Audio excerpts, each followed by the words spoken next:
Hello बेटा, welcome to Avanti fellows. आज हम आपका जो मेजर टेस्ट हुआ था उसका टेस्ट डिस्कशन करेंगे। ठीक है, we will be discussing the solution to that test.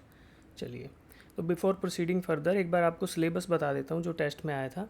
The syllabus was unit and dimensions, mathematical tools, rectilinear motion, projectile motion, relative motion, NLM, friction. ये जो चैप्टर्स थे आपके 11th से आए थे, तो आपका फ्रिक्शन तक का पार्ट आया था 11th का, और 12th के 2 chapter electrostatics and current electricity. ठीक है जी। In total 30 questions were asked, तो हम एक एक करके सभी का सॉल्यूशन यहाँ पर डिस्कस करेंगे। चलिए, क्वेश्चन नंबर 1 को देखते हैं बेटा। क्वेश्चन 1 क्या बोलता है? अ यूनिटलेस क्वांटिटी, एक यूनिटलेस क्वांटिटी के बारे में आपको बताना है। तो यूनिटलेस क्वांटिटी के बारे में क्या होगा? जो भी यूनिटलेस क्वांटिटीज़ होंगी, जैसे कि स्ट्रेन हो गया, जैसे कि एंगल हो गया, तो यहाँ पे ये क्वांटिटीज़ जो है रेशियोज़ हो गए है ना, रिलेटिव डेंसिटी हो गया, तो स्पेसिफिक ग्रेविटी हो गया, इस टाइप की क्वांटिटीज़ जो हैं दे आर डायमेंशनलेस क्वांटिटीज़। तो उनके हमेशा क्या होंगे? ज़ीरो डायमेंशंस होंगे। डायमेंशनलेस क्वांटिटी का मतलब क्या है? Zero dimensions. दैट मीन्स आप इसको अगर एम के टर्म्स में लिखना हो तो m0 l0 t0, ठीक है, ऐसा होगा। तो ये they are independent of any of the dimensions, they are dimensionless quantities. तो क्या बोलेंगे? They never have a non zero dimension. उनकी कभी भी नॉन ज़ीरो डायमेंशंस नहीं होंगी, क्योंकि डायमेंशंस क्या है? Zero dimensions. तो इसलिए ऑप्शन ए हमारा करेक्ट हो गया इस क्वेश्चन का आंसर। क्वेश्चन नंबर 2 देखते हैं। What are the dimensions of Boltzmann constants? तो बोल्ट्जमैन कांस्टेंट क्या होता है? जूल पर केल्विन। ठीक है, जूल पर केल्विन थर्मोडाइनमिक्स में आपने पढ़ा होगा। तो जूल पर केल्विन, जूल क्या होता है? Joule is the unit of energy. तो एनर्जी को हम लिख सकते हैं फोर्स के डायमेंशंस, यानी ml (T-2) इंटू डिस्प्लेसमेंट, है ना, तो फोर्स इंटू एल, और डिवाइडेड बाई केल्विन का क्या होता है? के। ठीक है, केल्विन को हम के लिख सकते हैं। तो इसको लिखेंगे तो ऐसे लिखेंगे ना, फिर हमारा कंबाइन करके लिखते हैं। तो ml(T-2) और k-1, तो के ऊपर जाएगा तो -1, ml(T-2) k-1। तो कौन सा आंसर हो गया फिर हमारा? Option B is the correct answer to question number 2। Question number 3 देखते हैं। A ball is thrown upwards, it returns to ground describing a parabolic path, which of the following remains constant? तो एक ball को ऊपर फेंका गया, वो एक पैराबोलिक पाथ में मूव किया और वापिस आ गया ग्राउंड पे। तो ये कौन सा मोशन होता है बच्चे? ऐसा मोशन हम बोलते हैं ना projectile motion, ground to ground projectile motion. इसमें क्या कांस्टेंट रहता है? देखिए, इनिशियली किसी एंगल थीटा पर इसको प्रोजेक्ट किया गया था, तो इसमें हमें वेलोसिटी के अगर कंपोनेंट निकालते हैं तो एक u sine theta component vertical component रहता है, u cos theta component horizontal component रहता है। हॉरिजॉन्टल डायरेक्शन में कोई एक्सेलरेशन नहीं है, वर्टिकल डायरेक्शन में acceleration due to gravity downward act करता है हमेशा, राइट। तो due to the absence of any of the acceleration in the horizontal direction, हम बोल सकते हैं कि horizontal component of velocity will never change. तो जो चीज़ कांस्टेंट रहेगी वो क्या रहेगी? You cos theta. हर समय पर यू कॉस थीटा ही रहेगा। जैसे टॉप मोस्ट पॉइंट की बात करें तो जब ये ऑब्जेक्ट यहाँ होगा तो इसका वर्टिकल कंपोनेंट 0 होगा, there will be only one component that is horizontal, जो कि यू कॉस थीटा रहेगा। जब ये ग्राउंड को हिट करने वाला होगा तो you sine theta component downward direction में रहेगा, और हॉरिजॉन्टल आपका यू कॉस थीटा ही रहेगा। तो there is a change in vertical component, but horizontal component through out the motion of this projectile constant रहता है, जिसको हम बोलते हैं यू कॉस थीटा कंपोनेंट, जो कि हॉरिजॉन्टल कंपोनेंट भी है। तो hence the option D is the right answer to question number 3। Question number 4 देखते हैं बच्चे। An elevator is moving with an upward acceleration a. एक एलिवेटर है, ठीक है, वो अपवर्ड एक्सेलरेशन ए से मूव कर रहा है। A coin is dropped from rest from the roof of the height h of the elevator, the time after which the coin will strike the base of the elevator. देखो, अगर elevator move नहीं कर रहा होता, there is no net upward acceleration, तो उस case में क्या होता? हमारा नेट एक्सेलरेशन जी के बराबर लग रहा होता। तो टाइम कितना लगता? हाइट डिवाइडेड बाय हम जो फॉर्मूला है 2as = v² - v², उससे हम निकाल सकते थे। बट अभी हमारा क्या है कि there is some relative acceleration between the accelerator and the ground. ठीक है, तो अब एक्सेलरेशन ए से मूव कर रहे हैं, तो हम यहाँ पर रिलेटिव क्वांटिटीज़ को यूज़ करेंगे। ठीक है, तो इनिशियली क्या था? हम अगर इनिशियली बोलें relative velocity of the coin with respect to accelerator 0, initial relative velocity 0, final relative velocity की ज़रूरत नहीं है। ठीक है, displacement of the coin with respect to elevator, वो क्या होगा? हाइट ऑफ द एलिवेटर के बराबर, इसको एच लिख देंगे। ठीक है, उसके बाद हम क्या करेंगे? Acceleration of the relative acceleration of the elevator with respect to ground क्या आएगा? g + a। तो ये हमारा एक्सेलरेशन आ गया, ठीक है। उसके बाद हम एक फॉर्मूला यूज़ कर लेंगे जनरल इक्वेशन ऑफ मोशन का, s is equal to u t plus half a t square. तो इसको रिलेटिव टर्म्स में लिख देते हैं, relative displacement is equal to initial relative velocity into time plus half into relative acceleration into t square, ठीक है जी। अब values रख देंगे। रिलेटिव डिस्प्लेसमेंट कितना था, h is equal to u r zero था तो फर्स्ट टर्म जीरो हो जाएगा, is equal to half into relative acceleration is g plus a into t square. तो हमें टाइम ही निकालना है, time after which it hits the ground of the floor of the elevator. तो यहाँ से we can easily find out t is equal to, यहाँ पे टी क्या हो जाएगा, T square is equal to 2h upon g plus a. तो t क्या आ जाएगा, t will be is equal to under root of 2h upon g plus a, ठीक है। तो फिर हमारा कौन सा आंसर सही नजर आ रहा है, option D is the right answer to question number 4। चलिए क्वेश्चन नंबर 5 देखते हैं। The exhaust speed of 600 kilogram rocket is 1000 metre पर second. How much gas should be ejected per second so that the rocket moves upward. तो इस तरीके के problem में हम क्या करते हैं बच्चे, हम यहाँ पर करेंगे मोमेंटम कंजर्वेशन, है ना। तो force exerted by the exhaust on the rocket will be equal to the weight of the rocket. तो 600 किलोग्राम आपको वेट दे दिया, ठीक है जी। और ये फोर्स एक्सर्टेड, देखो फोर्स इसको लिखेंगे, force is equal to D P by D T. तो डी पी क्या होता है, linear momentum, mass into velocity divided by D T. अब यहाँ पर वेलोसिटी आपको जो एग्जॉस्ट गैसेस की वेलोसिटी है वो कांस्टेंट दे रखी है, तो हम इसको लिख देंगे ना, velocity of exhaust gases into rate of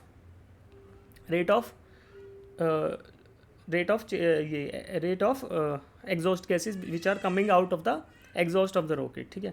ये किसके इक्वल होना चाहिए, this should be equated to the weight of the rockets, ताकि वो उसको अपथ्रस्ट प्रोवाइड फोर्स करे और अपथ्रस्ट फोर्स प्रोवाइड करे और ऊपर मूव करने लगे रॉकेट, ठीक है। तो this should be equated to M G.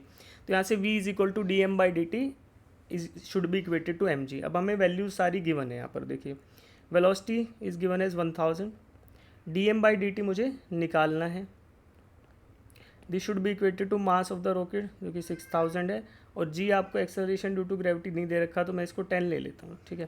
तो यहाँ से D M by D T मुझे क्या मिलेगा, D M by D T will be equal to 6000 into 10 divided by 1000, ठीक है। तो ये हमारा क्या आ गया, 60 किलोग्राम्स पर सेकेंड। तो पर सेकेंड की बात कर रहे थे तो एक सेकेंड में 60 किलोग्राम, तो अपना आंसर क्या आ गया, ऑप्शन नंबर सी, 60 kgs पर सेकेंड। क्वेश्चन नंबर 6 देखते हैं। 3 blocks with mass is m, 2m and 3m are connected by strings as shown in the figure. After an upward force F is applied on block M, the masses move upward at constant speed v. What is the net force on the block of mass 2m? तो कितना force लगेगा 2m के मास पर, देखिएगा ये constant velocity से move कर रहा है बच्चे, तो द फोर्स F, ये जो फोर्स F लग रहा है वो किसके बराबर होगा, weight of all the 3 blocks combined together. क्यों, क्योंकि there is no net external force. अगर नेट एक्सटर्नल फोर्स होगा तो ही तो एक्सेलरेशन होगा, बट एक्सेलरेशन नहीं है because velocity is given as constant.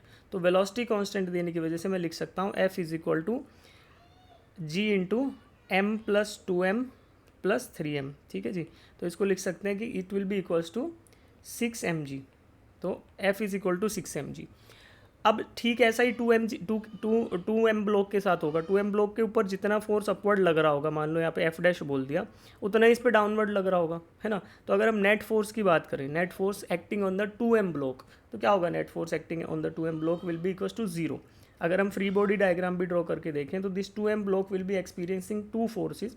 एक अपवर्ड फोर्स होगा जो एफ डैश बोलेंगे, और एक डाउनवर्ड फोर्स होगा जो 3m ब्लॉक की वजह से लगेगा, जिसकी वैल्यू है 3mg के बराबर, और इसका एक सेल्फ वेट होगा जो डाउनवर्ड डायरेक्शन में होगा, that is equal to 2mg।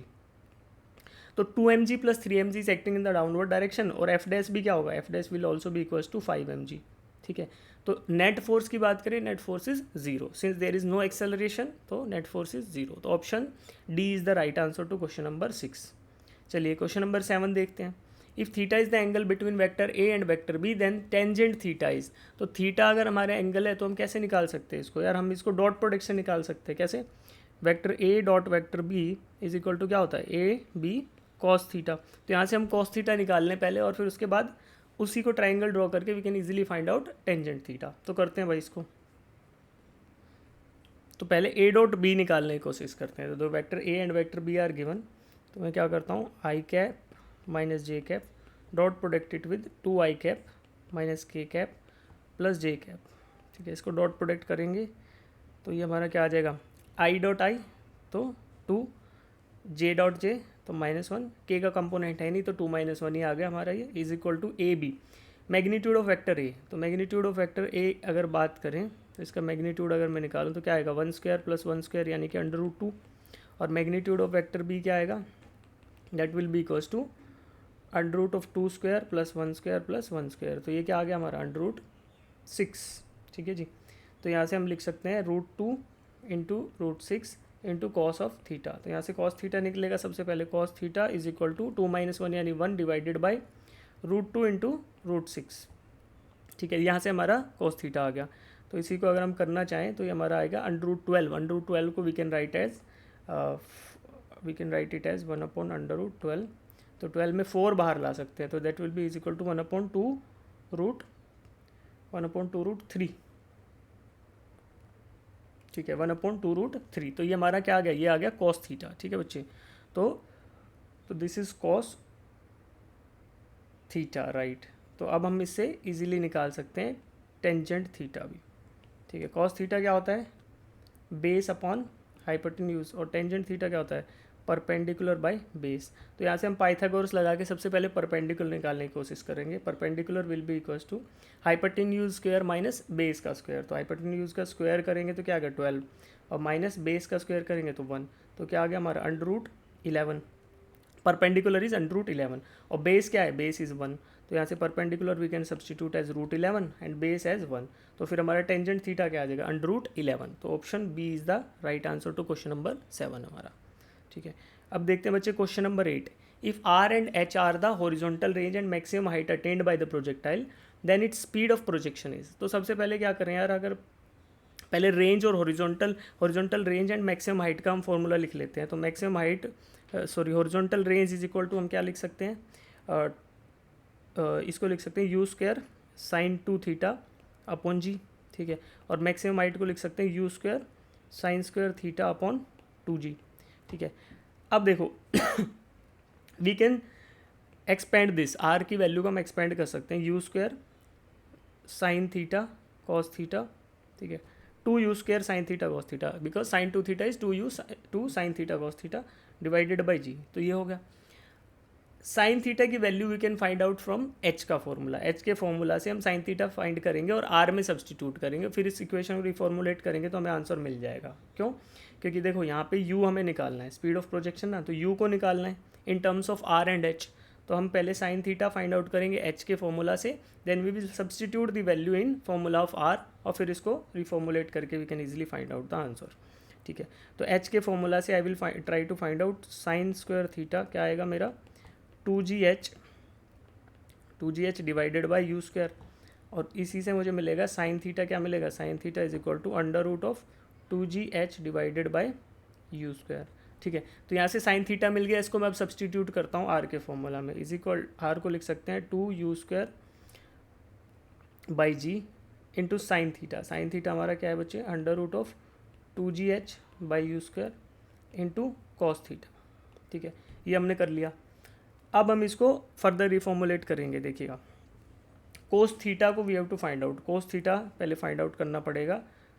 ठीक है, तो साइन थीटा हमें मिल गया, cos theta we can find out 1 minus, देखो sine square theta plus cos square theta 1 होता है, तो हम कोस थीटा कैसे निकालेंगे, √1 माइनस साइन स्क्वायर थीटा। तो इसी को ये यूज़ करके यहाँ पे फिर कोस थीटा की वैल्यू लिख लेते हैं, √2gh बाई u², और कोस थीटा को लिख लेंगे √1 minus sign square theta. Sign square theta मेरा क्या था, 2gh by u², 2gh by u²। ठीक है, अब ये फॉर्मूला मुझे मिल गया आर के लिए, R is equal to this, ये फॉर्मूला मिल गया। यहाँ पर मुझे अब u निकालना है, I have to find out the value of u। देखो फाइनल फार्मूला में मेरा r आ रहा है, तो मुझे r को एलिमिनेट नहीं करना। ठीक है, we don't have to eliminate r, we just have to restructure this equation, और इसके हेल्प से we have to find out the value of u। Final step मेरा अब ये रहेगा। अब इस इक्वेशन को ना थोड़ा सा रीस्ट्रक्चर कर रहा हूँ मैं और लिख रहा हूँ। ठीक है, पहले तो एक बार इसको यहाँ से हटा देते हैं साइन थीटा को। ठीक है, हमने वैल्यू सब्सटीट्यूट कर ली। अब मैं इस इक्वेशन को रीस्ट्रक्चर करके लिख रहा हूँ। देखो g r upon 2√2gh is equal to under root of u square minus 2gh। ये इक्वेशन रिस्ट्रक्चर करने से ऐसे आ जाएगा। अब इसको मल्टीप्लाई करना, नीचे की वैल्यूज़ मल्टीप्लाई होंगी, ऊपर की मल्टीप्लाई होंगी, यू स्क्वायर से यू स्क्वायर कैंसिल आउट हो जाएगा और फिर हमारी इक्वेशन ये आएगी। ठीक है, अब इसको रिस्ट्रक्चर करके we can easily find out the value of U. तो यू को फाइंड आउट आप करोगे तो you can be find out by, इसको करोगे तो under root of 2gh plus G R square by 8h। ठीक है, तो ये आपका u की वैल्यू आपको मिलने वाली है इसको सॉल्व करने पर। u is equal to under root 2gh plus G R square upon 8h। तो यहाँ से फिर हमारा जो आंसर, करेक्ट आंसर आएगा वो शायद ऑप्शन बी से हमारा मैच कर रहा है, ऑप्शन नंबर बी। ठीक है, तो option B is the correct answer. जब आप इसको रिस्ट्रक्चर करोगे, एक स्टेप और करना है बस, इसको रिस्ट्रक्चर करके यहाँ से हो जाएगा ये क्वेश्चन नंबर 8। क्वेश्चन नंबर 9 देखो, a particle is thrown with velocity u metre पर second, it passes A and B in figure at time t1 and t2। तो t1 और t1 की वैल्यू 1 सेकेंड, t2 की value 3 seconds. The value of u is, तो projection velocity की value आपको पूछी है। देखो ये पॉइंट है जहाँ पे t1 है जिसकी वैल्यू 1 सेकेंड है, ये पॉइंट है जहाँ पे t2 है जिसकी वैल्यू 3 सेकेंड्स है। अब देखो क्या होता है कि जो ग्राउंड टू ग्राउंड प्रोजेक्टाइल होता है उसमें पाथ सिमेट्रिक होते हैं। तो अगर मैं बोलूँ पॉइंट ओ से पॉइंट ए तक जाने में टाइम t1 लगा है, तो पॉइंट बी से पॉइंट ओ डैश में भी t1 टाइम लगेगा। तो मैं total time of flight find out कर सकता हूँ यहाँ से। कैसे? Total time of flight is equal to t1 plus t2। क्यों ऐसा क्यों हुआ बच्चे? देखो ओ से t2 जाने में टाइम लगा t2, यहाँ से यहाँ तक t2, और बचे हुए में t1 लग गया, तो t1 प्लस t2 मेरा हो गया ना टोटल टाइम ऑफ फ्लाइट। और ऐसा किया कैसे? बिकॉज सिमेट्रिक होता है, तो जीरो से ओ से ए तक जाने में जितना टाइम लगा उतना ही बी से ओ डैश जाने में लगेगा। तो इसलिए total time of flight is equal to t2 plus t1। और इसी को मैं लिख सकता हूँ टाइम ऑफ फ्लाइट का फॉर्मूला के इक्वल क्या होता है, 2u साइन थीटा अपॉन जी। तो यहाँ से t1 प्लस t2 क्या है, 1 plus 3 is equal to 2u sine of theta. Sine theta देखो 30 दे रखा है, तो साइन थीटा क्या आएगा 1/2 डिवाइडेड बाई जी की वैल्यू 10 लेने को बोला है। तो अब मेरा u is the only unknown quantity, तो यहाँ से क्या फाइंड आउट कर लेंगे बच्चे, u इज़ इक्वल टू 4 × 10, तो मेरा क्या आएगा 40 मीटर पर सेकेंड। तो प्रोजेक्शन वेलोसिटी क्या है 40 मीटर पर सेकेंड। तो option C is the correct answer to question number 9। ठीक है, क्वेश्चन नंबर 10 देखते हैं बेटा। In the arrangement shown in the figure tension T2 find out करना है। तो इधर कितना टेंशन रहेगा ये मुझे फाइंड आउट करना है। तो देखते हैं डायग्राम को। तो सबसे पहले तो देखो ब्लॉक को सॉल्व करते हैं। यहाँ पे ब्लॉक पे कितना फोर्स लग रहा है, जी का वैल्यू दिया क्या क्वेश्चन में, 10 लेना है जी का वैल्यू। ठीक है, तो 10 किलोग्राम ब्लॉक है, इस पर 100 न्यूटन फोर्स लगेगा। ठीक है, अब पुली में ये टेंशन के बराबर भी होगा 100 न्यूटन, तो एक ये टी होगा जो कि 100 न्यूटन है, और एक इधर टी होगा, ये भी 100 न्यूटन है। यहाँ भी टेंशन 100 न्यूटन, इधर भी टेंशन 100 न्यूटन। तो the force in this support, जो पुली से ऊपर से जो स्ट्रिंग आ रहा है उसमें कितना होगा 200 न्यूटन। तो मुझे फोर्स मिल गया 200 न्यूटन। अब मैं सॉल्व कैसे करूँगा बच्चे, आई कैन सॉल्व कि T1 का horizontal component will be equal to T2 का हॉरिजॉन्टल कंपोनेंट, और T1 का वर्टिकल कंपोनेंट प्लस T2 का vertical component should be equal to 200। ये दो इक्वेशन मुझे मिलेगी, इन इक्वेशंस को लिखेंगे and then we can easily find out the value of T2। चलिए लिखते हैं इक्वेशंस को। तो पहले हॉरिजॉन्टल कंपोनेंट्स को इक्वेट कर देते हैं। हॉरिजॉन्टल कंपोनेंट को इक्वेट करने से मिलेगा, देखो T1 का हॉरिजॉन्टल कंपोनेंट क्या है जो इधर लग रहा होगा, ये T1 cos 60 degree, this is equal to T2 का हॉरिजॉन्टल कंपोनेंट जो कि T2 cos 30 डिग्री होगा, जो कि राइट साइड में लग रहा होगा ऐसे। ठीक है, ये दोनों बराबर हैं, तो यहाँ से मुझे मिलेगा T1 cos 60 कितना होता है, cos 60 is 1/2 and this should be equal to T2 का cos 30 इज़ √3/2। तो यहाँ से मुझे मिलेगा T1 is equal to √3 times of T2, पहला इक्वेशन। अब दूसरा इक्वेशन लिखेंगे बच्चे कि T1 का sign theta component plus T2 का साइन थीटा कंपोनेंट, जो कि वर्टिकल डायरेक्शंस में है। ठीक है, दोनों इधर लग रहे होंगे, इधर एक इधर और दूसरा भी इधर लग रहा होगा सेम। ठीक है, एक साइन थीटा एक कोस थीटा, और ये इनका sum should be equated to tension in the string, जो कि नीचे 200 न्यूटन का फोर्स है। तो दूसरा इक्वेशन मुझे मिल गया ये। अब T1 sine theta plus T2 sine theta. ठीक है, अब साइन थीटा T1 के साथ था 60 डिग्री, तो T1 sine 60 degree plus T2 sine 30 degree is equal to 200। ठीक है बच्चे, अब यहाँ से मैं T1 को सब्सटीट्यूट कर लेता हूँ √3 टाइम्स ऑफ T2, तो मुझे फाइंड आउट T2 करना है ना, तो इसलिए √3 T2 sine 60 √3/2 plus T2 sine 30 that is 1/2 is equal to 200। ठीक है, तो यहाँ से मुझे मिलेगा 3/2 T2 plus T2/2 is equal to 200। तो इनको ऐड कर देंगे तो क्या आएगा बच्चा, 3 + 1 4/2, 4/2 यानी कि 2T2 इज इक्वल टू 200, और T2 क्या आ गया, T2 is equal to 100 Newton's. तो T2 जो फोर्स है दैट इज़ जो यहाँ पे लग रहा है दैट इज़ 100 न्यूटन्स। तो मेरा आंसर क्या आएगा, correct answer is option B. Option B is the correct answer to question number 10। चलिए क्वेश्चन नंबर 11 देखते हैं। Two cars are moving along the same line and in the same direction with car B chasing car A such that the relative velocity between them is directly proportional to the distance between them. Initially the separation is 100 meters and the relative speed is 30 meter per second. Find the time at which the distance between them will be 30 meters. ऐसा time बताना है जब इनके बीच का distance जो है वो 100 से घटकर 30 मीटर हो जाए। अब यहाँ पे कैच क्या है कि relative velocity is directly proportional to distance between them. तो जैसे जैसे डिस्टेंस घटता जाएगा वैसे वैसे रिलेटिव वेलोसिटी भी घटती जाएगी। ठीक है, तो इसको सॉल्व करते हैं बच्चे, पहले इक्वेशंस को लिखते हैं और फिर इसको सॉल्व करते हैं। सबसे पहले तो मैं कंडीशंस ही लिख लेता हूँ। क्या गिवन है बच्चों, relative velocity between A and B is directly proportional to the separation between them. तो we A B is directly proportional to x. अब इसको क्या बोल सकते हैं यार, लिख सकते हैं V A B is equal to K X. यहाँ पे के सम कॉन्स्टेंट ऑफ प्रोपोर्शनलिटी। ठीक है, तो अब वैल्यूज़ डालेंगे इसमें तो मुझे के की वैल्यू भी इजीली मिल जाएगी।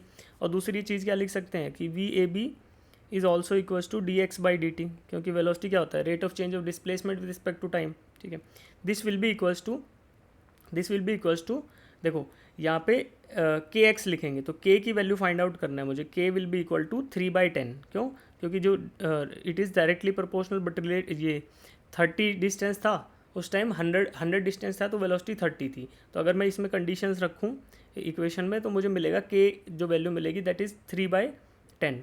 ठीक है, तो यहाँ से मैं लिख सकता हूँ V A B is equal to but क्या है ना कि डिस्टेंस कम हो रहा है तो डिस्टेंस इज डिक्रीजिंग और वेलोसिटी पॉजिटिव है तो नेगेटिव साइन भी आएगा इसके साथ। के विल बी -3/10 इंटू एक्स। तो वी ए बी मुझे मिल गया -3/10 इंटू एक्स। ठीक है, अब मुझे D x by D T का एक इक्वेशन मिला जो कि 3/10 इंटू एक्स है।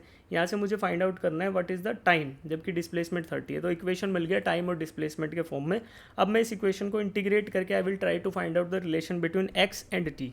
तो ये मुझे करना है, तो फिर मैं इजीली फिर बाद में फाइनली वैल्यू सब्सटीट्यूट कर दूंगा एक्स की 30, तो मुझे टाइम मिल जाएगा टी। चलिए इसको करते हैं बच्चे। तो यहाँ से मुझे मिलेगा बेटा d x by x is equal to -3/10 into d t.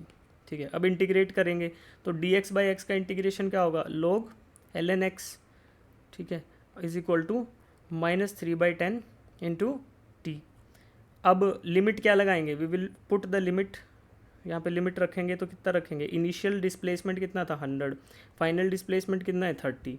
ठीक है, और इनिशियल टाइम कितना है 0 और फाइनल टाइम कितना है टाइम t जो मुझे फाइंड आउट करना है। ठीक है, अब इसमें सब्सटीट्यूट करेंगे वैल्यूज़ को तो ये मुझे मिलेगा ln upper limit minus lower limit यानी कि log ऑफ 3/10 30/100 यानी 3/10 लिख सकते हैं इसको, -3/10 इंटू टी का upper limit minus lower limit तो t -0 ऐसे कर लेंगे t। ठीक है, अब मुझे इक्वेशन मिल गया t का जहाँ पे मैंने सब्सटीट्यूट भी कर दिया फाइनली, जो x की वैल्यू थी 30 की, 30 के टाइम पे आपका t बताना है तो ये वैल्यू सब्सटीट्यूट कर चुके हैं x की। अब खाली t को फाइंड आउट करना है, इसको रिस्ट्रक्चर करके t को फाइंड आउट ईजिली कर सकते हैं। t इज़ इक्वल टू क्या आएगा बच्चे 10/3 इंटू ln 3/10 और एक माइनस का साइन -10/3 इंटू ln 3/10। अब लोग को स्विच कर देंगे न्यूमरेटर डिनोमिनेटर तो माइनस साइन आपका हट जाएगा 10/3 ln 10/3। ठीक है, तो जो time eight which the distance between them is 30 seconds तो हमारा ये आएगा 10/3 ln 10/3। तो फिर हमारा ऑप्शन बी करेक्ट हो जाएगा। Option B is the right answer to question number 11। फिर ऐसे हो जाएगा ये। ठीक है, क्वेश्चन नंबर 12 देखते हैं बेटा। A uniformly charged spherical shell of radius r is shown below. The graph showing the correct variation of the electric field E with distance r inside the from the centre of the cell, ठीक है। तो ये spherical shell है, यहाँ पर centre से आपको पता है सेंटर से रेडियस आर तक तो इसमें कोई होगा ही नहीं इलेक्ट्रिक फील्ड, तो जीरो होना चाहिए। तो केवल इसी से मेरा आंसर ए आ जाता है ना, क्योंकि बाकी में सब में नॉन जीरो वैल्यूज़ हैं, तो नॉन जीरो वैल्यूज़ तो होती नहीं है। इनसाइड द सेल आपका इलेक्ट्रिक फील्ड जीरो होता है, तो ऑप्शन ए करेक्ट आ गया। आउटसाइड द सेल का वेरिएशन क्या आएगा, when R is greater than और इक्वल टू आर, तो वहाँ पे electric field is directly proportional to 1/r², ठीक है।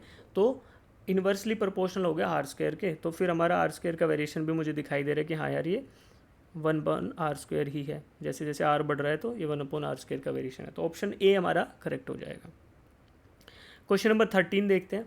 इन the figure shown below 2 point charges Q1 Q2 are placed 30 centimeter apart. A third charge Q3 is moved along the circular arc of radius 40 centimeter from point C to D. The change in potential energy of this system is, तो मुझे delta U find out करना है, change in potential energy of the system. तो पहले initial potential energy मान लो U1 find out कर लूँ, फिर final potential energy U2 find out कर लूँ, तो मैं U2 minus U1 final minus initial कर दूंगा, तो मुझे चेंज इन पोटेंशियल एनर्जी मिल जाएगी।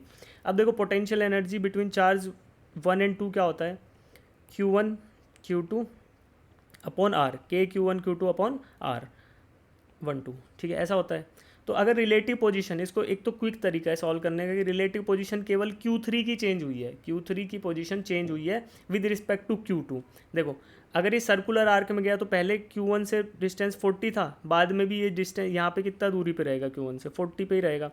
तो चार्ज Q3 की जो पोटेंशियल एनर्जी है वो Q1 के रिस्पेक्ट में चेंज नहीं हुई, Q2 के रिस्पेक्ट में खाली चेंज हुई है, बिकॉज Q2 से उसकी दूरी घट गई है, ओके। और बाकी चार्ज Q1 एंड Q2 वहीं अपनी एज इट इज़ पोजीशन पे थे, तो इनकी पोटेंशियल एनर्जी में भी कोई चेंज आएगा नहीं। तो एक तरीका था कि मैं डायरेक्टली कैलकुलेट कर लूँ कि कितना चेंज आया है Q3 की पोटेंशियल एनर्जी में।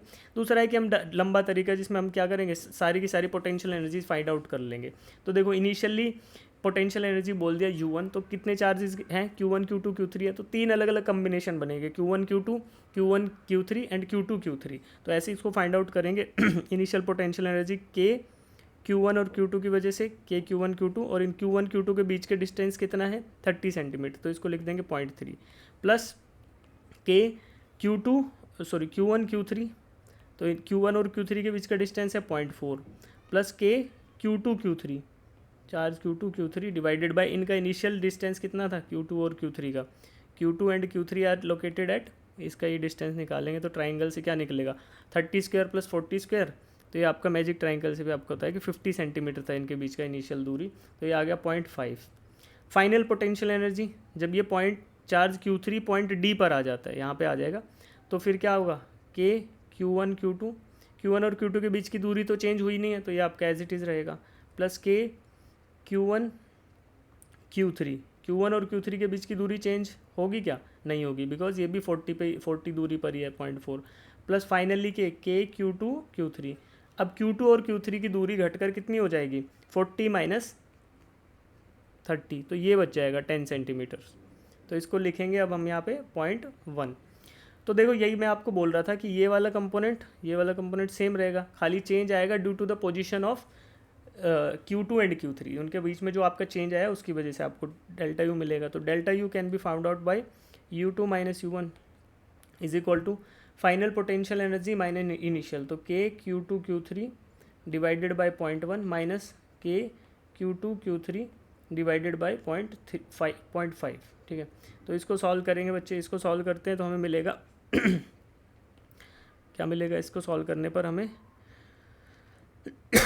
के एलसीएम ले लेंगे 0.5, तो ऊपर आ जाएगा आपका 0.5, ये आएगा 5 इंटू के Q1 Q3 divided by 0.5 denominator minus के Q2 Q3, ठीक है, ये आ गया। तो अपना क्या आएगा 4 के Q1 Q3 डिवाइडेड बाय 0.5, ठीक है, 4 इंटू, अब इसका 0.5 को भी ऊपर ले जाओगे तो क्या आ जाएगा 8 के Q1 Q3, तो फिर डेल्टा यू हमारा 8 के Q1 Q3 आएगा, तो हमारा ऑप्शन ए से मैच कर रहा है ना। तो 4 डिवाइडेड बाय 0.5 करेंगे तो 8 के Q1 Q3, हमारा option A is the right answer to the problem number 13। चलिए क्वेश्चन नंबर 14 देखेंगे बेटा। A charge q is placed at face centre of regular cube of side L, the electric flux passing through the cube is. तो एक cube है, उसके face के centre पे रखा है एक चार्ज। तो फेस सेंटर पे रखे हुए चार्ज का कंट्रीब्यूशन कितना होता है? अगर इस फेस सेंटर पे रखा जाए चार्ज ऐसे, तो इसका कंट्रीब्यूशन कितना होगा? इस चार्ज का आधा पार्ट जो होगा वो इनसाइड द क्यूब होगा और आधा आउटसाइड द क्यूब होगा। अगर मैं इसको ड्रॉ करूँ तो ऐसा रहेगा बच्चे, कुछ पार्ट है वो अंदर रहेगा इस क्यूब के, तो ये जो कुछ अंदर रहेगा, खाली आपको थोड़ा सा पार्ट बाहर दिखाई देगा, ठीक है। तो this the contribution of the charge which lies inside the cube is Q/2। तो Q/2 चार्ज आपका अंदर रहेगा और Q/2 चार्ज बाहर रहेगा। देखो जो बाहर रहेगा उसको शेड कर देता हूँ मैं, ये वाला पार्ट रहेगा बाहर और बाकी जो पार्शली शेडेड है वो अंदर रहेगा। तो the charge which is enclosed inside the cube is Q/2।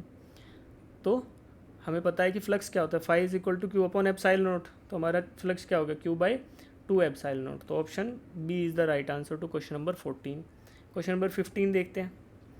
N electric field is expressed as E is given as a vector quantity. The potential difference हमें फाइंड आउट करना है बिटवीन टू पॉइंट्स जिनके position vectors आपको दे रखे हैं। तो ये तो बहुत इजी क्वेश्चन है, इसको हम कैसे फाइंड आउट करते हैं बेटा? इसको फाइंड आउट करने के लिए हमें पता है delta we is equal to minus E dot d r, ठीक है। तो हम इस तरीके से डेल्टा वी फाइंड आउट कर सकते हैं। तो सबसे पहले हमारा टास्क रहेगा to find out d r find out करना है, ठीक है, यानी कि delta r, because we are only dealing between two points, तो हम डेल्टा आर लिख सकते हैं इसको। Delta r is equal to इनके पोजीशन वेक्टर्स का डिफरेंस हमें फाइंड आउट करना है। तो r b minus r a, तो हम क्या करेंगे? 2i cap plus j cap plus 3k cap minus i cap plus 2j cap, ये हम फाइंड आउट करना चाहते हैं। तो हमें क्या मिलेगा यहाँ से? 1i cap minus j cap and plus 3k cap, तो ये हमें मिलेगा। This is vector R delta R, ठीक है। अब लेकिन फाइंड आउट क्या करना है हमें? V A minus we B. अच्छा, तो V A minus we B करना था, तो हमें R A minus are B करना होगा। तो हमने ये यहाँ पे क्या निकाला है? This is r b minus r a. तो हमारा r A minus are b इसका नेगेटिव हो जाएगा खाली, तो that will be r A minus are b, that is minus i cap plus j cap minus 3k cap. ये हमारा आ गया डेल्टा आर, जो हमारे को v A minus we b निकालने के लिए यूज़ होगा, ठीक है। और vector E is given as it is, तो हम इन दोनों का डॉट प्रोडक्ट कर देते हैं। तो हमें क्या निकालना है? V A minus we B, that is equal to vector E is given as 2i cap plus 3j cap. इसको डॉट प्रोडक्ट करना है minus i cap plus j cap minus 3k cap के साथ। तो देखिएगा आई को आई के साथ प्रोडक्ट करेंगे तो हमें क्या मिलेगा? 2i cap minus i cap, तो दैट इज़ -2। जे कैप और जे कैप को करेंगे तो +3, और के कैप का कंपोनेंट है नहीं, तो -2 + 3 1 आ गया हमारा। तो 1 volt is the right answer. तो हमारा कौन सा ऑप्शन सही होएगा यहाँ पे? Option number C, option number C, ठीक है। क्वेश्चन नंबर का ऑप्शन नंबर सी। अच्छा, एक चीज़ गलत हो गया यार, ऑप्शन सी नहीं होगा, ऑप्शन डी होगा, बिकॉज देखो हमने एक चीज़ मिस कर दी, minus E dot d r, तो यहाँ पर माइनस रखेंगे, ठीक है। तो that we have to take care, ये आप भी मत भूलना। तो यहाँ पर माइनस आ जाएगा because it is negative of the, है ना, इलेक्ट्रिक फील्ड के डिक्रीजिंग डायरेक्शन में हमारा पोटेंशियल चेंज होता है। तो -1 वोल्ट, तो ऑप्शन डी हमारा सही आएगा, -1 वोल्ट। क्वेश्चन नंबर 16 देखते हैं। An electric dipole is placed with its axis inclined at an angle of the direction of uniform electric field experiences.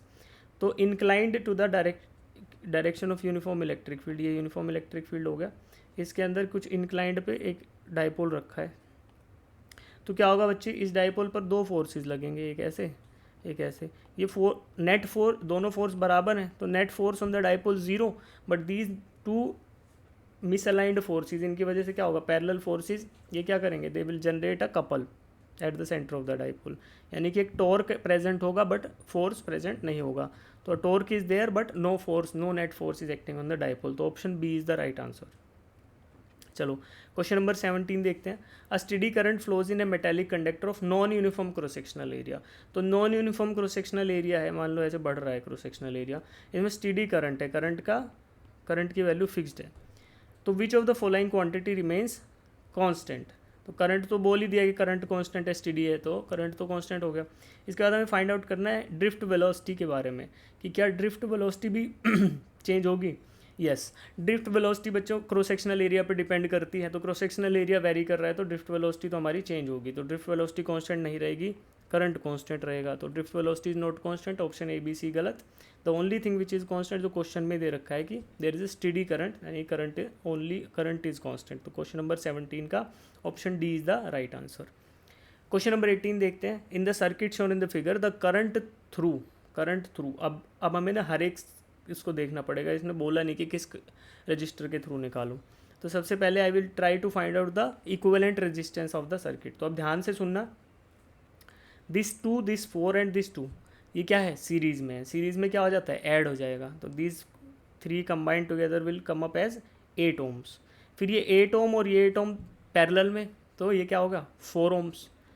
तो net resistance of the circuit, ये इससे right side वाले circuit का 4 ohms, ये 4 ohm 2 ohm and 2 ohm again series में, तो फिर आपका 8 ओम हो जाएगा इससे इधर राइट में। 8 ओम और 8 ओम पैरेलल में, फिर से 4 ओम हो जाएगा। तो ये पैटर्न रिपीट हो रहा है, 4 ohm then 4 ohm 3 ohm and 2 ohm are in series. तो आपका equivalent resistance of the circuit क्या आ गया, 9 ohms. 9 ohms is the equivalent resistance of the circuit. तो 9 अगर आर इक्विवेलेंट की बात करें तो 9 ओम्स आ गया। तो सर करंट की बात करेंगे, current will is equal to V by R equivalent, यानी कि 9/9 तो 1 एम्पियर आपका करंट है सर्किट में, कहाँ पे, बैटरी के पास। तो दिस इज़ 1 एम्पियर, बैटरी ने 1 एम्पियर सप्लाई किया। ठीक है, अब देखते हैं बच्चे 3 ओम्स और 4 ओम्स को आइडेंटिफाई करते हैं। 3 ओम का रजिस्टर है, उसके थ्रू कितना करंट होगा, 1 एम्पियर का। तो 3 ओम्स वाले में 1 एम्पियर होगा, तो यानी हम बोल सकते हैं ऑप्शन ए और ऑप्शन बी गलत हो गए। ऑप्शन ए और ऑप्शन बी गलत हो गए, क्यों, क्योंकि जब 1 एम्पियर बैटरी से जाएगा तो ये सारा का सारा 1 एम्पियर 3 से भी क्रॉस करेगा ना। तो 3 ओम्स के रजिस्टर के अक्रॉस तो करंट हो गया बच्चे 1 एम्पियर, तो ऑप्शन ए और बी गलत हो गए। अब सी और डी है, इनमें 4 ओम का रजिस्टर है, उसके अक्रॉस फाइंड आउट करना है। तो यहाँ पे हमें फाइंड आउट करना है, तो अभी घबराएंगे नहीं क्योंकि ईजी है इसको। जैसे हम पीछे से इक्विवेलेंट रेजिस्टेंस कैलकुलेट करते आ रहे थे, वैसे ही करंट भी कैलकुलेट कर लेंगे। देखो बेटा, हमने देखा कि इससे राइट साइड का जो इक्विवेलेंट रेजिस्टेंस था वो 8 ओम्स था, तो ये भी 8 ओम है और 8 ओम है। तो जितना भी करंट इधर आएगा यहाँ पे 3 ओम्स के थ्रू पास होकर 1 एम्पियर, वो बराबर 2 टुकड़ों में विभाजित हो जाएगा, यानी कि 0.5 जाएगा इस 8 ओम से और 0.5 जाएगा पूरे के पूरे ये राइट हैंड साइड वाले सर्किट से। ठीक है, अब 0.5 जाएगा तो मैं बोल सकता हूँ कि 2 ओम के रजिस्टर के अक्रॉस कितना करंट, 0.5। ठीक, यहाँ भी इधर वापस आएगा तो 0.5, फिर ये 0.5 फिर से डिवाइड होगा, एक इस 8 ओम में और एक इस 2 ओम 4 ओम और 2 ओम के इक्विवेलेंट रेजिस्टेंस के अक्रॉस। तो 2 ohm 4 ohm and 2 ohm are in series, तो यहाँ पे 8 ओम्स ही है। 8 ओम और 8 ओम दोनों बराबर रेजिस्टेंस है, तो ये 0.5 जो है ये भी 2 टुकड़ों में टूट जाएगा। एक 0.25 जो 2 ओम 4 ओम एंड 2 ओम के सर्किट के थ्रू जाएगा, और एक 0.25 जो इस 8 ओम्स के थ्रू सीधा चला जाएगा। तो अब मुझे फाइनल जो लास्ट ब्रांच था उसमें हमें करंट पता चल गया, वो क्या है, यानी कि इधर जो 2 ओम्स 4 ओम्स एंड 2 ओम्स है, इस ब्रांच में मेरा करंट कितना आया, 0.25 ओम्स, 0.25 एम्पियर्स। तो 4 ओम के रजिस्टर के थ्रू करंट कितना है, 0.25 एम्पियर। तो फिर मेरा देखो करेक्ट आंसर क्या है, 4 ओम के थ्रू कितना करंट है, ऑप्शन डी। तो ऑप्शन सी भी गलत हो गया, तो वैल्यू क्या आ गई, option D 0.25 ampere through 4 ohm resistance. चलो क्वेश्चन नंबर 19 देखेंगे। The wire shown in figure as a uniform cross sectional area, resistivity of the material of the wire is given by rho is equal to rho naught into L by L plus x. A potential difference V is applied across the wire. What is the electric field at x equals to 0? तो आपको x equals to 0 पर electric field निकालना है, यानी कि starting of the wire पे electric field निकालना है। और यहाँ पर रजिस्टिविटी क्या है, resistivity is a variable quantity. तो देखो मुझे 0 पे निकालना है, तो केवल जो इफेक्ट आएगा ना, that will be electric field की वैल्यू में जो इफेक्ट आएगा that will be due to the current in the wire. तो नेट करंट कितना रहेगा उस पर वो मुझे पहले फाइंड आउट करना पड़ेगा। उस करंट की वजह से फिर हम करंट डेंसिटी निकालेंगे, करंट डेंसिटी निकाल के इलेक्ट्रिक फील्ड निकाल लेंगे। ठीक है,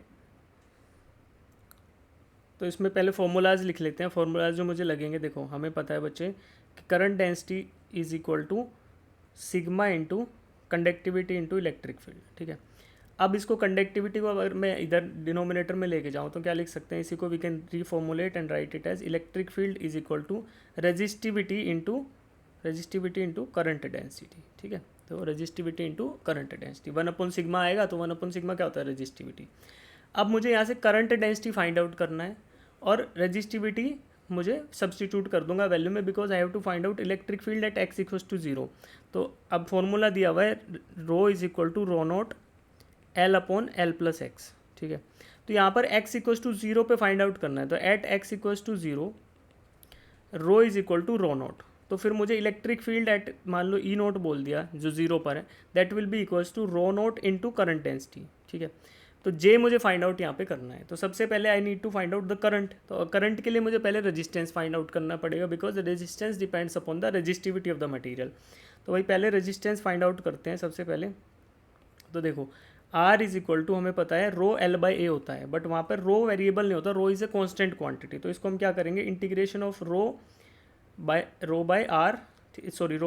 A इंटू DL।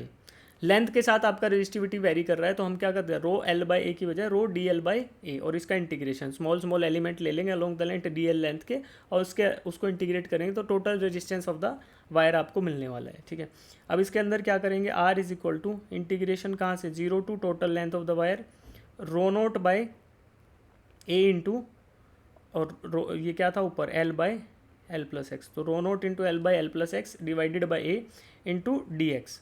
लेंथ है ना, DX x के साथ इंटीग्रेशन कर लेंगे, आप DL भी रख सकते हो, कोई टेंशन नहीं है। तो अब इंटीग्रेशन करेंगे, तो इंटीग्रेशन यहाँ पे करेंगे, जो कांस्टेंट वैल्यूज़ है उनको बाहर ले आते हैं। तो यहाँ पर कांस्टेंट वैल्यू है rho naught is a constant, area across sectional area is also a constant, and length of the wire capital L is also constant. फिर बचेगा मेरा इंटीग्रेशन में टर्म बचेगा 0 to L 1/L+x with respect to DX। ठीक है, तो x के साथ जो वेरिएशन था उसको 1/L+x dx, इसका इंटीग्रेशन मुझे करना है। Now I will be integrating this, इसको इंटीग्रेट करेंगे तो मुझे क्या मिलेगा बच्चे, रो नोट L/A, और इसका इंटीग्रेशन आएगा ln L+x। ठीक है, ln L+x, और विद इन द लिमिट्स कहाँ से कहाँ तक लगेंगे, 0 टू L। अब इसमें सब्सटीट्यूट करो, एक बार L सब्सटीट्यूट करो, एक बार 0 सब्सटीट्यूट करो, तो ln 2L/L आ जाएगा ये इंटीग्रेशन, रो नॉट L/A ln 2L/L। तो आपका ये आएगा resistance will be equals to, resistance की वैल्यू आएगी rho naught L/A into ln of 2। ठीक है, ln 2, ये आपका रेजिस्टेंस आ गया। अब आप current in the circuit find out कर लो, I is equal to V/R होता है आपका, तो V is equal to V रख दो और R नीचे डिवाइड कर दो, तो ये आपका रो नोट L/A इंटू ln 2। इसी को रिफॉर्मुलेट करेंगे तो आपको मिलेगा V into A divided by rho note L into ln of 2। तो ये आपका करंट आ गया। करंट डेंसिटी निकालना है तो J is equal to current by area होता है, तो इसको एरिया से डिवाइड करेंगे तो V by rho note L into ln 2, ये आपका J आ गया। अब आपको इलेक्ट्रिक फील्ड निकालना था, तो सब्सटीट्यूट करेंगे वैल्यू को सीधा, electric field at x equal to 0 E naught, जो कि आपका आएगा current density into rho naught, तो rho naught into V by rho naught L/ln 2। तो यहाँ से रो नोट कट जाएगा बेटा, तो और क्या आएगा V/L इंटू ln 2। तो ये आपका electric field at x equals to 0 आ जाएगा। ठीक है, तो यहाँ से मेरा ऑप्शन कौन सा मैच कर रहा है, ऑप्शन नंबर C मैच कर रहा है, option C is the correct answer. ठीक है, तो देखो यहाँ पे क्या किया, वेरिएशन था लेंथ के साथ, रेजिस्टिविटी का वेरिएशन था, तो मैंने टोटल रेजिस्टेंस निकाला, टोटल रेजिस्टेंस निकाल के करंट निकाला, करंट निकाल के करंट डेंसिटी से फिर electric field at x equals to 0, x equals to 0 पे आपका रेजिस्टिविटी रो नोट था, तो रो नोट वैल्यू सब्सटीट्यूट करिए और आंसर आ गया। क्वेश्चन नंबर 2 देखते हैं। Power generated across a uniform wire connected across A supplies H, if the wire is cut into n equal parts and all the parts are connected in parallel। तो n टुकड़ों में बांट दिया जाए और सारों को पैरेलल में कनेक्ट कर दिया जाए, तो हमें पता है रेजिस्टेंस क्या हो जाता है, रेजिस्टेंस बिकम्स 1/n², है ना। तो 1/n², रेजिस्टेंस क्या हो जाएगा, इनिशियल रेजिस्टेंस का 1/n² टाइम्स हो जाता है, तो ये मुझे पता है। तो अब क्या करेंगे, पावर का फॉर्मूला क्या होता है, P is equal to V²/R। तो अगर आपको पता है कि R डैश क्या हो जाएगा, जब ऐसा करोगे, आपने एक वायर थी उसको n टुकड़ों में तोड़ दिया, तो एक तो रेजिस्टेंस में 1/n किससे आएगा, लेंथ के कम होने से, और एक n टाइम्स कैसे होगा, जो आपका पैरेलल में जोड़ दिया आपने, तो क्या हो जाएगा, R dash will be R by N square, ठीक है। तो पी डैश क्या करेंगे, पावर डैश, ये आपका वी स्क्वायर बाई आर किसके बराबर, एच क्वेश्चन दे रहा है। तो power when the wires are broken down and connected in parallel, तो क्या होगा फिर, पी डैश जो आएगा that will be V square, voltage तो सेम ही है सोर्स का। अब रेजिस्टेंस क्या हो जाएगा, resistance will be R by N square, ठीक है। तो ये आपका आ गया N square V square by R, तो यानी कि क्या बोलेंगे, एन स्क्वायर इंटू एच। तो जो पी डैश है आफ्टर द कनेक्शन वो N square times into H हो जाएगा। तो the option correct option is option number B. Question number 21 देखेंगे अब।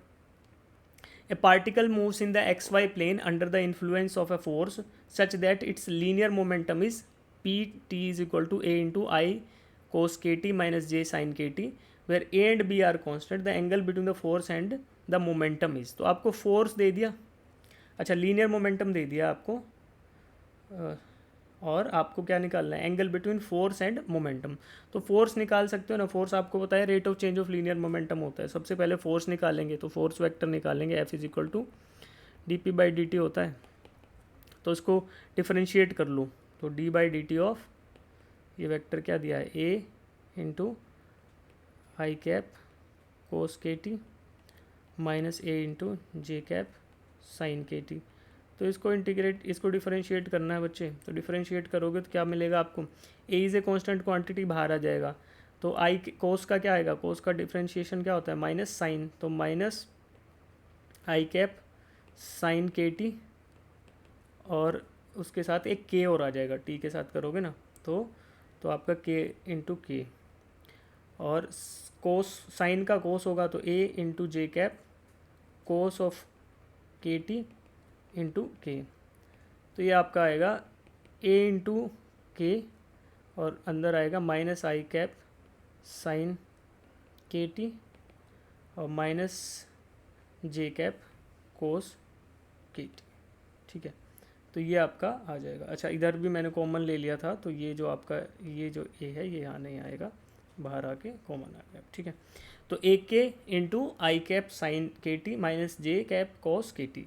अब मुझे एंगल निकालना है, तो मैं क्या कर सकता हूँ, मैं डॉट प्रोडक्ट ले लूँ दोनों का, force into force dot product with momentum vector, इसको डॉट प्रोडक्ट लेते हैं। तो आई कैप के साथ देखो कंपोनेंट क्या है, आई कैप के साथ कोस के टी है और साइन के टी है। तो क्या करेंगे, ये आपका ए स्क्वायर के इंटू माइनस ऑफ साइन के टी कोस के टी, उसके बाद माइनस जे कैप तो प्लस साइन के टी कोस के टी। तो देखो माइनस साइन के T plus cos k T, ये आपके ज़ीरो हो गया।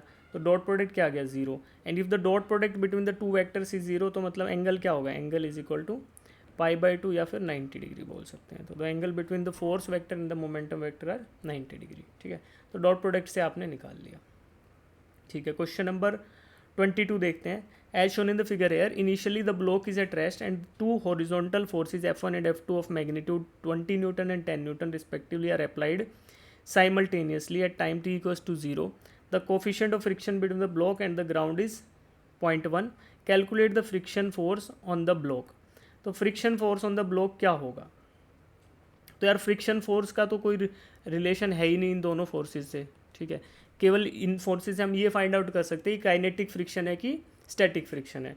बट हमें अगर कोफिशिएंट ऑफ फ्रिक्शन ही दे दिया है कि इट इज़ ये काइनेटिक हो चाहे स्टैटिक हो, तो क्या होता है, फ्रिक्शनल फोर्स क्या होता है बच्चे, म्यू एम जी के बराबर।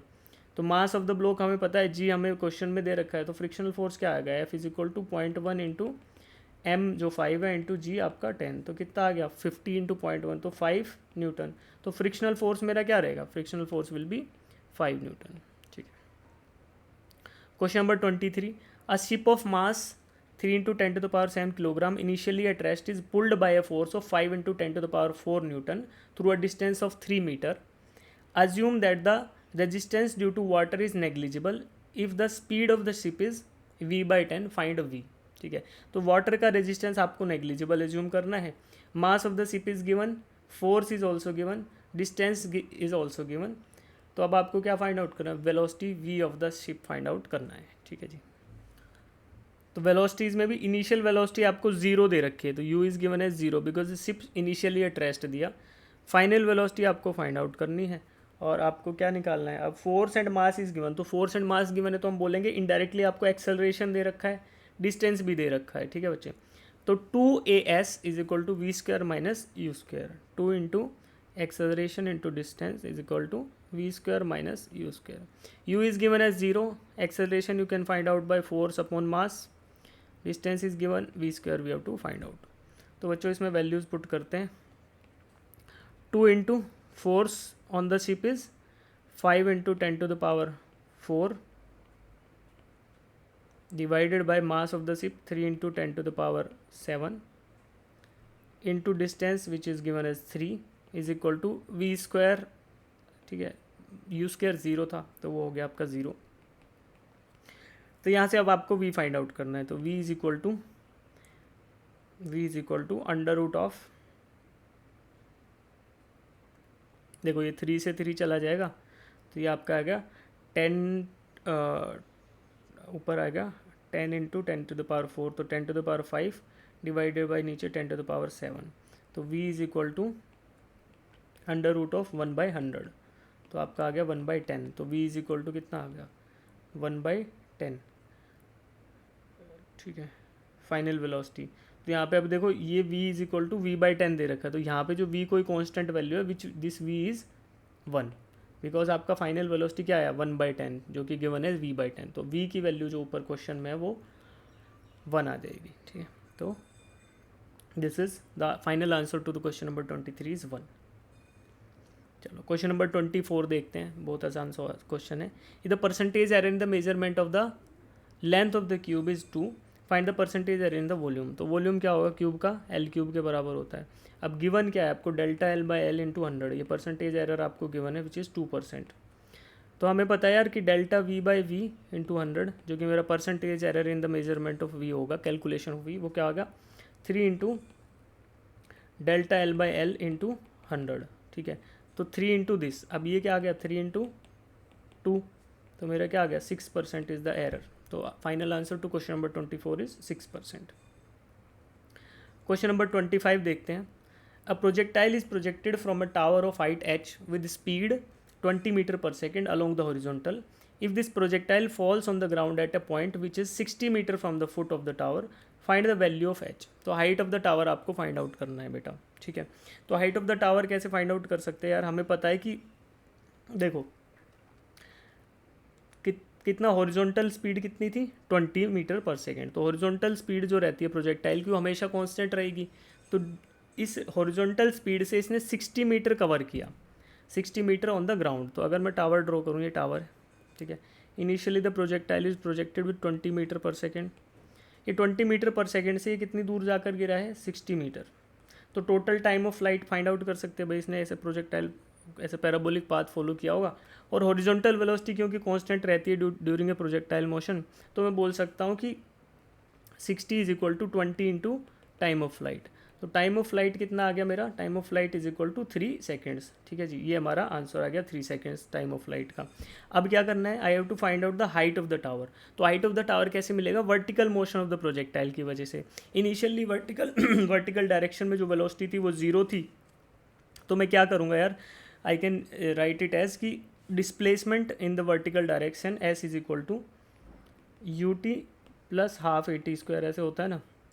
तो यहाँ पे initial velocity in the vertical direction 0 था, तो और डिस्प्लेसमेंट किसके बराबर है, h के बराबर, तो h is equal to 1/2 into acceleration. Displacement अगर डाउनवर्ड डायरेक्शन में है, एक्सेलरेशन ड्यू टू ग्रेविटी भी डाउनवर्ड में, तो दोनों को पॉजिटिव ले रहा हूँ मैं, ठीक है। एक्सेलरेशन ड्यू टू ग्रेविटी जो कि g जो क्वेश्चन में दे रखा है into t square, T is 3 का स्क्वायर टाइम ऑफ फ्लाइट। तो यहाँ से मुझे मिलेगा 90/2, तो that is 45 metre is the height of the tower. तो height of the tower is 45 metre. तो क्वेश्चन नंबर 25 का आंसर क्या है, 45 मीटर। 45 मीटर की ऊंचाई है इस टावर की जहाँ से इस प्रोजेक्टाइल को इनिशियली प्रोजेक्ट किया गया। क्वेश्चन नंबर 27 देखते हैं। The acceleration time 80 graph of the particle moving along x axis is shown in the figure. If particle start with velocity 3 metre पर second at t equals to 0, the value of the velocity of particle at t equals to 4 seconds. तो velocity आपको दे रखी है v at t equals to 0 आपको दे रखा है 3 metres per second. Velocity at the rate t equals to 4 seconds पूछ रखा है, ठीक है, ये आपको बताना है। अब देखो AT ग्राफ पर एरिया अंडर द ग्राफ क्या देता है, एक्सेलरेशन टाइम ग्राफ पर एरिया अंडर द ग्राफ क्या देगा, चेंज इन वेलोसिटी। कब से कब पूछा है, टी इक्वल्स टू 0 से टी इक्वल्स टू 4 सेकेंड्स के बीच में। क्यों, क्योंकि आपको देखो टी इक्वल्स टू 0 पे दे रखा है वेलोसिटी, 4 के पे आपको बताना है। तो change in velocity between t equals to 0 and t equals to 4 क्या होगा, ये वाला एरिया, ये जो एरिया है ना एरिया अंडर द ग्राफ, ये वाला, this area we have to calculate. तो यहाँ से मुझे डेल्टा वी मिल जाएगा, चेंज इन वेलोसिटी। तो कैसे मिलेगा बच्चा, देखो क्योंकि ये लीनियर ग्राफ है, देखो टी इक्वल्स टू 0 पे 8 था एक्सेलरेशन, टी इक्वल्स टू 8 पे 0 हो गया। तो मैं बोल सकता हूँ कि 4 पे 4 भी रहेगा, जब टी इक्वल्स टू 4 है तो यहाँ पे एक्सेलरेशन क्या रहेगा, 4 रहेगा, ठीक। अब मैं इजीली फाइंड आउट कर सकता हूँ एरिया, एक बार इस ट्रायंगल का एरिया 1, एक बार इस रेक्टेंगल का एरिया 2, ठीक है। तो कैसे फाइंड आउट करेंगे बेटा, देखो change in velocity delta we is equal to, पहले ट्राइंगल का area half into base, base कितना है 4 minus 0 into height, height is 8 minus 4, ठीक है। तो ये क्या आ गया आपका 4 इंटू 4 16/2 यानी 8 यूनिट्स डेल्टा वी, 8 मीटर पर सेकेंड। और प्लस इसमें एक और चीज़ ऐड करेंगे, वो क्या होगी, area of the rectangle. Rectangle का हाइट भी 4 है और लेंथ भी 4 है, तो क्या आ गया 4 इंटू 4, तो ये आ गया 8 मीटर पर सेकेंड प्लस 16 मीटर पर सेकेंड। तो total change in velocity during t equals to 4 second to t equals to 0 second to t equals to 4 second के बीच में change in velocity delta v आपको मिला 24 मीटर पर सेकेंड। इनिशियल वेलोसिटी 3 थी, तो फाइनल वेलोसिटी क्या आ गई, v f is equal to v initial plus change in velocity. तो क्या आ गया 3 प्लस 24, तो final velocity at t equals to 4 second is equal to 27 metres per second. तो ये वी फाइनल आपको ऐसे मिल जाएगा बच्चों, v f is equal to 27 metres per second. कैसे मिला, because area under the graph on AT curve is change in velocity, ठीक है। क्वेश्चन नंबर 28 देखते हैं। Two blocks B1 and B2 of mass M1 and M2 respectively are connected with the help of pulley and string as shown. Upper surface of the vehicle is smooth but vertical surface is rough. तो यहाँ पे देखो ऐसा कुछ situation है बच्चे, एक पुल, ये ट्रॉली है, इसको आप एक्सेलरेशन A से एक्सेलरेट करा रहे हो, तो इसका अपर सरफेस यानी कि B1 और इसका अपर सरफेस, इनके बीच में फ्रिक्शन नहीं है, और B2 और इसके हॉरिजॉन्टल सरफेस के बीच में फ्रिक्शन है, ठीक है। तो अब जब इसको आप राइट साइड में एक्सेलरेट कराओगे तो there will be some inertia force acting on the B1 पे जो इनर्शिया फोर्स एक्ट करेगा, that force will act as tension in this string, ये टेंशन इन द स्ट्रिंग से एक्ट करेगा। और उस टेंशन इन द स्ट्रिंग को support कौन कर रहा होगा, उसको सपोर्ट दो चीज़ें कर रही होंगी, एक तो B2 का वेट जो mg होगा डाउनवर्ड, और दूसरा एक फ्रिक्शन फोर्स बिटवीन दिस, इस सरफेस के बीच में एक फ्रिक्शन फोर्स, ठीक है।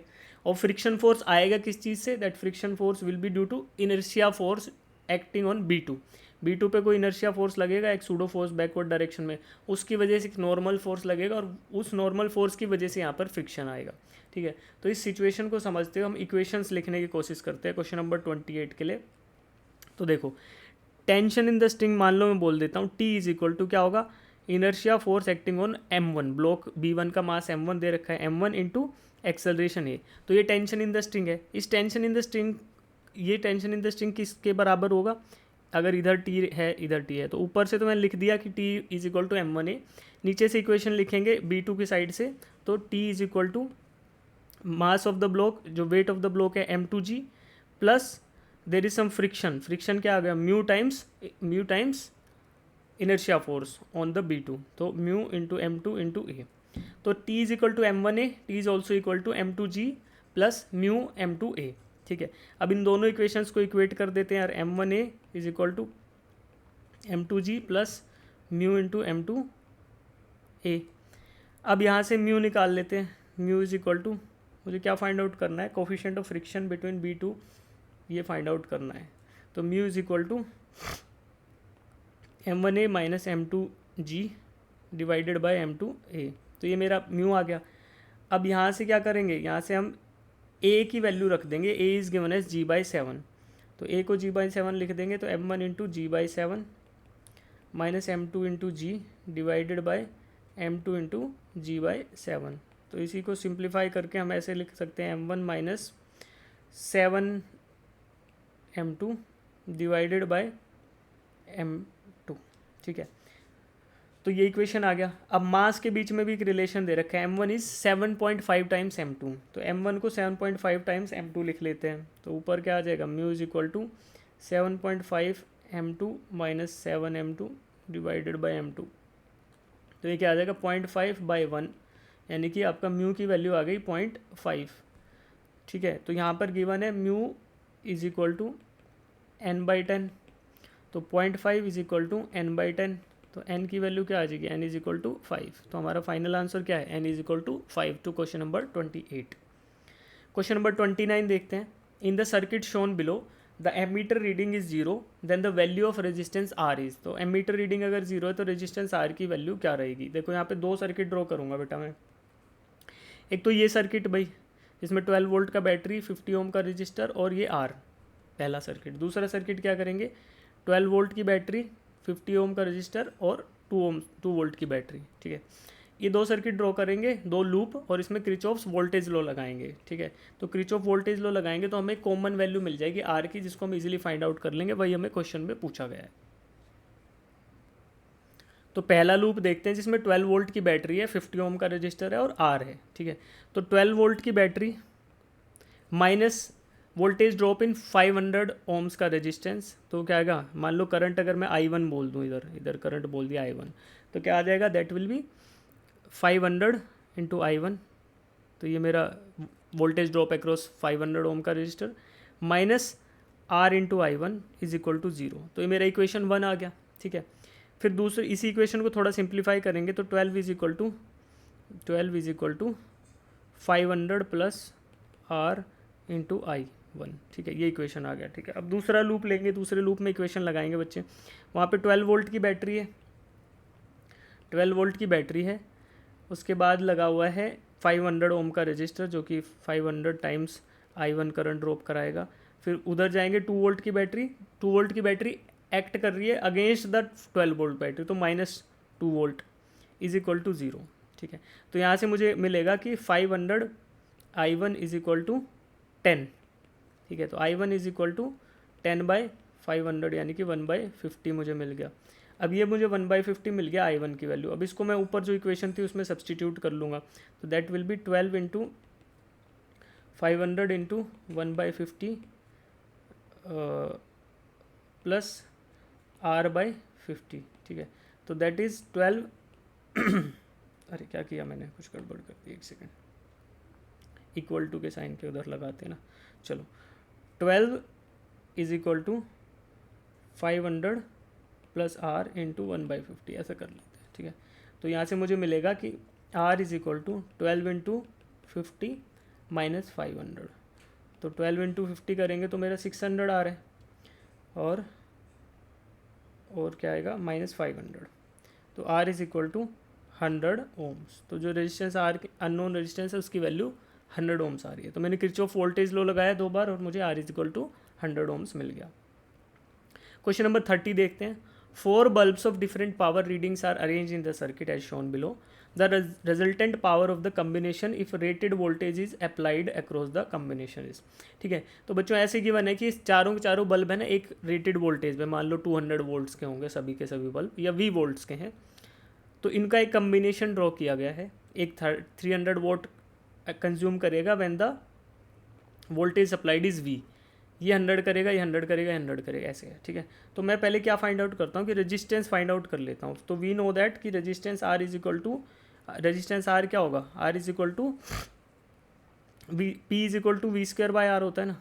तो यहाँ से हम फाइंड आउट करेंगे कि मान लो R is the resistance of 300 what का बल्ब, जो 300 वॉट है उसका रेजिस्टेंस R है, तो यानी कि V²/R इज इक्वल टू 300 लिख सकते हैं, ठीक है बच्चे। अब 100 वाट वाले का क्या रेजिस्टेंस होगा, देखो power is inversely proportional to resistance, तो अगर 300 वाट वाले का R रेजिस्टेंस है तो 100 वाट वाले का रेजिस्टेंस कितना होगा, 100 वाट के बल्ब का रेजिस्टेंस होगा 3R, ठीक है। तो इसको पावर की बजाय हम रेजिस्टेंस के फॉर्म में अगर डायग्राम को ड्रॉ करें तो हमारे पास 3R के रेजिस्टेंस जुड़े हुए हैं पैरेलल में, ये 3R है ये भी 3R है, ये भी 3R है, और इसके साथ सीरीज में जुड़ा हुआ है एक R रजिस्टर, और ये सब जुड़े हुए हैं किसी वोल्टेज सोर्स V से। ठीक है बच्चे। अब when the rated voltage is applied, तो अब यहाँ पे आर इक्विवेलेंट निकाल ले अगर हम, इक्विवेलेंट रेजिस्टेंस, तो 3R पैरेलल में, तो R प्लस इसके साथ एक R, तो R इक्विवेलेंट इज 2R, तो दिस इज इक्विवेलेंट R। अब क्या फाइंड आउट कर रहे हैं, रिजल्टेंट पावर। रिजल्टेंट पावर क्या होता है, V² R। तो when the power rated power, अगर हर एक बल्ब की रेटेड पावर मैंने V बोली थी, तो अब इस केस में जब इक्विवेलेंट रेजिस्टेंस इसका निकाल लिया, तो when the rated power is applied, तो रेटेड वोल्टेज इज अप्लाइड, तो P क्या आएगा, V² R इक्विवेलेंट। ठीक है, जो कि मेरा 2/R आया due to the combination of this 4 bulbs, तो V²/2R का स्क्वायर, सॉरी V²/2R, तो ये क्या आएगा, दैट इज़ 1/2 इंटू V²/R, तो 1/2 इंटू V²/R। तो अभी क्या था कि V²/R की वैल्यू हमने शुरू में देखी थी कि V²/R क्या है, 300 वाट्स, तो हम इसके अंदर सब्सटीट्यूट कर देंगे कि power consumed by these 4 bulbs when the rated voltage is applied, तो क्या आएगा 1/2 इंटू 300, यानी कि 150 वाट, 150 वाट ये कंज्यूम करेंगे, यानी कि 100 वाट 100 वाट 100 वाट एंड 300 वाट के बल्ब ऐसे जोड़े जाएंगे। तो when these are combined in such a way, तो ये कंजम्पशन क्या होगा, 150 वाट का कंजम्पशन करेंगे। ठीक है, तो इसी के साथ हमारा सॉल्यूशन कंप्लीट होता है बेटा। ठीक है, थैंक यू फॉर ज्वाइनिंग। अगर आपको डाउट्स रह जाएँ तो you can always ask in doubt groups. ठीक है।